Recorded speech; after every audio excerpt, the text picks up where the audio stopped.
Investigators uncovering an offensive but rampant practice. Local homeowner associations with outdated, sometimes racist language in their deed restrictions. It's something that can be changed, so why aren't they? 7 investigator Jonathan Carlson with the story you'll see only here on 7.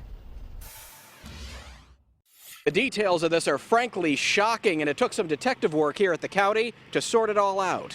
This story begins in this Bloomfield Township neighborhood, known today as Wing Lake Farms. The large subdivision was born as Sly Farms nearly 70 years ago. And when the Homeowners Association recently sent a resident a copy of the 1947 deed restriction agreement, it was the second restriction that sticks out, restricting homeowners from selling or renting to, quote, any person not of the pure, unmixed, white, Caucasian, Gentile race.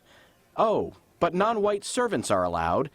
We went to the county and got our hands on the original agreement, which shows the Wing Lake Farms Association has not yet updated the offensive document with the Register of Deeds. We attempted to contact the association, but were unsuccessful. So we went to the township supervisor. We don't defend them, and I would say to that resident, you need to go back to your neighborhood association and say, this is unacceptable to me.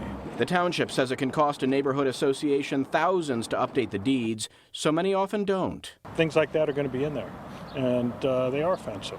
And they're almost a history of what occurred at different time periods. Trustee Neil Barnett is also an attorney. He says those outdated clauses are nothing more than offensive language that would never hold up in court. On paper, it doesn't look good, but it's not enforceable. Even in my homeowners association where I live, I think the deed was from 1928 or so, and it has offensive language. The township and the county both tell us they have no say over the content of those agreements, no matter how offensive or racist in this case.